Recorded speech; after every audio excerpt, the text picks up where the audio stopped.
எம்பிரான் திருஞான சம்பந்த பெருமான் மலரடிகள் போற்றி போற்றி. எம்பிராட்டி திருநிலை நாயகி அம்பிகை குணநாயகி எம்பிரான் பிரம்மபுரீஸ்வர பெருமான் மலரடிகள் போற்றி போற்றி.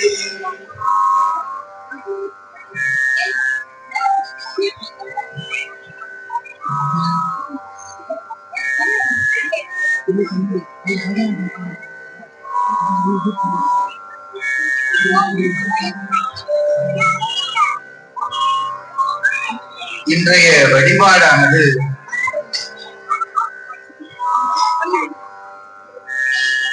மிக சிரத்தையோடு நம்முடைய அன்பர்கள் ஏற்பாடு செய்திருக்கிறார். கிட்டத்தட்ட ஒரு 100 முறை அவர்கள் நம்மை அழைத்து பேசி நிகழ்ச்சி எப்படி இருக்கணும், எங்க பகுதிக்கு நீங்க வந்து நிகழ்ச்சி பண்ணணும், எங்க மக்கள் எல்லாம் இந்த திருமுறைகளை கேட்கணும், திருமுறையினுடைய சாரத்தை பருகணும் என்று ஒவ்வொரு அணுவிலும் அவர்கள் எடுத்துக்கொண்ட அக்கறை உண்மையிலேயே வியக்க வைத்தது. அதற்கு ஏற்ற மாதிரியே 3 ஆண்டுகளுக்கு முன்னாடி இங்க வந்து பார்த்த பொழுது இப்படி ஒரு பிரம்மாண்டமான கோவில் எழுப்ப போகிறது என்பதை நாம் நினைத்து கூட பார்க்க முடியாது. இருக்கிறவங்களுக்கு எல்லாம் தெரியும். அப்போ இங்க எவ்வளவு தெய்வ சக்தியும் சாநித்தியமும் நிறைந்திருந்தால் 3 ஆண்டு காலத்தில் இவ்வளவு ஒரு ஆன்மீக எழுச்சியை இந்த சிவகாமி அம்மன் நகர் கண்டிருக்கிறது என்று சொன்னால் அது சாதாரண விஷயம். அந்த தெய்வீகத்தை இன்னமும் நாம பொருத்திக் கொள்ள வேண்டும் என்பதுதான் இன்றைக்கு வழிபாட்டினுடைய நோக்கம். அதனால இது நாங்க பாடுறதும் நீங்க கேட்கறதுமான நிகழ்ச்சி கிடையாது. நாம எல்லாரும் சேர்ந்து பாடுவதுதான் சிவலோகத்தினுடைய நிகழ்ச்சியே. அடுத்து வரக்கூடிய பாடல் சைவ சமயத்தினுடைய பெருமை எங்க இருக்குன்னா,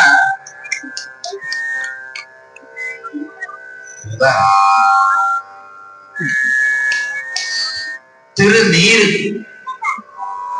இதை பற்றி பேசாத அருளாளர்களே கிடையாது.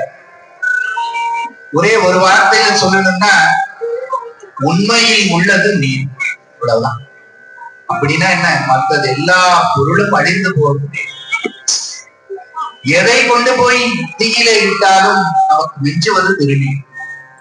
அந்த திருநீற்றினை மறுபடியும் கொண்டு போய் தீயில இட்டாலும் நமக்கு மிஞ்சுவது திருநீர். அது அழியாத ஒரு பொருளைத்தான் பெருமான் தான் தன் தேகத்திலே பூசி இருக்கிறார். உமையம்பிகை நெற்றி நிறைய அந்த திருநீற்றோடு நமக்கு அருட்காட்சி தருகிறார். அதுதான் நம்மை காக்கின்ற கவசம். நமக்கு உயிருக்கும் உடலுக்கும் உள்ளத்திற்கும் மருந்து.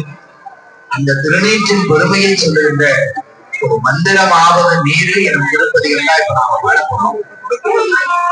இது எங்க பாடப்பட்டது தெரியுமா? பதிகம் எங்க பாடப்பட்டது? யாராவது சொல்றாங்க? சரியா சொல்றவங்களுக்கு ஒரு நடராஜர் படம் சிதம்பரம் அடியார் சொல்லிடுவீங்கன்னு தெரியும். இருந்தாலும் அம்மா முதல்ல சொல்லியிருக்காங்க. திரு ஆலவாய் என்கின்ற திருத்தலம்.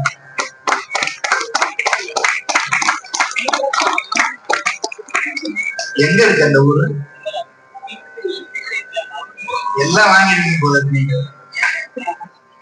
அன்பர் யாராவது சொல்லுங்க. குழந்தைங்களுடைய திரு ஆலவாய் அந்த ஊர் எங்க இருக்கு? கேள்விப்பட்டிருக்கீங்களா? கூட்டு போயிருக்காங்க. அவங்கள கூட்டிட்டே போலியா அவங்கள யாரும்? எப்படி உங்களுக்கு தெரியும்? மதுரையா?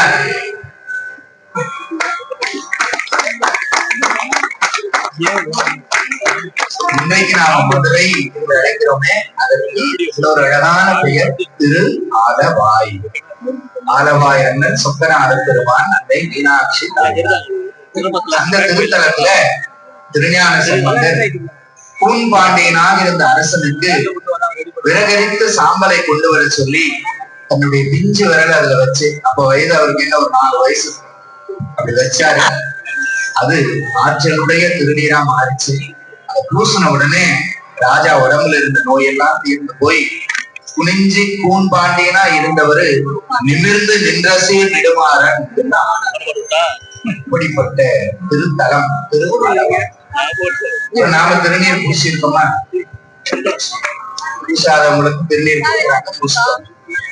இது இந்த பதிகம் பாடும் பொழுது மந்திர ஆற்றலுடையதாக மாறிவிடுது. எங்க இருந்து அந்த ஆற்றல் கிடைக்குது? திரு ஆலவாயிலிருந்து கிடைக்குது. அதனால இந்த பாட்டு முழுக்க நீங்க திருப்பி சொல்ல வேண்டிய ஒரு மந்திரம் என்ன தெரியுமா? திரு ஆலவாயான் திருநீரே சொல்லுங்க அப்படின்னு இந்த பாட்டுல வரும். வரும்போதெல்லாம் நீங்க சேர்த்து சொல்லணும். சொல்ல சொல்ல சொல்ல திருநீற்றினுடைய மகிமையினாலே இங்கதானே தலையெழுத்து இருக்குன்னு சொல்றோம். என்ன சொல்றேன்? அங்கதான் திருநீரையும் பூச சொல்றாங்க. அப்ப காரணம் இல்லாம இது ரெண்டும் நடக்கல இல்லையா? நம்முடைய விதியை இறைவன் மாற்றி அருளுகின்ற ஒரு அருள் பிரசாதமாக திருநீர் நமக்கு வாழ்க்கையில இன்றைக்குமே இருக்கும் என்பதை உணர்ந்து திருஞான சம்பந்தருடைய பதிகத்தை பாடுவோமா? திருச்சிற்றம்பலம்.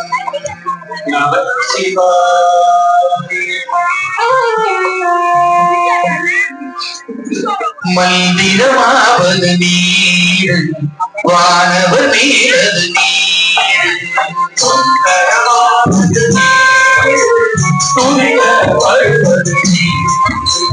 தந்திரமாவது நீர் சமயத்தில் உள்ளது நீர்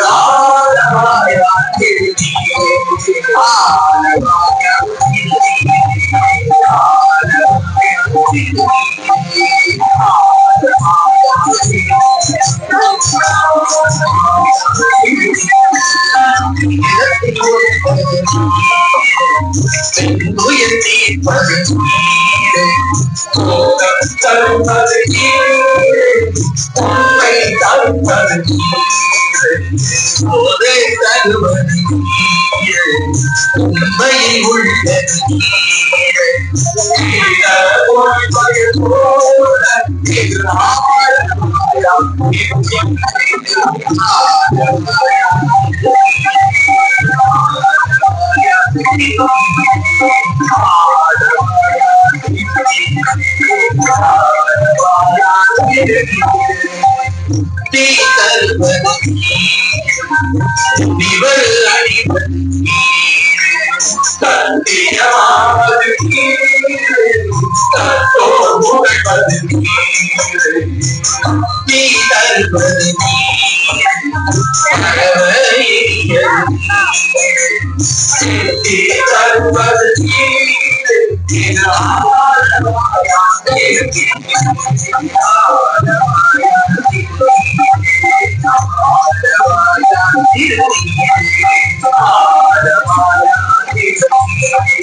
கவிதை தருவது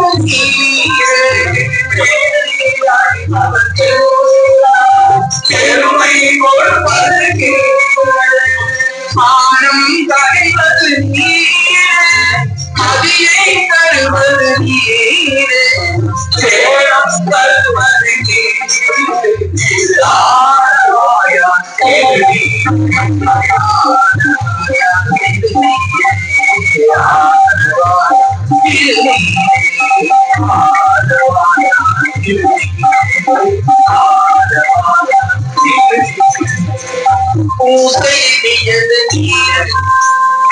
புண்ணியமாவது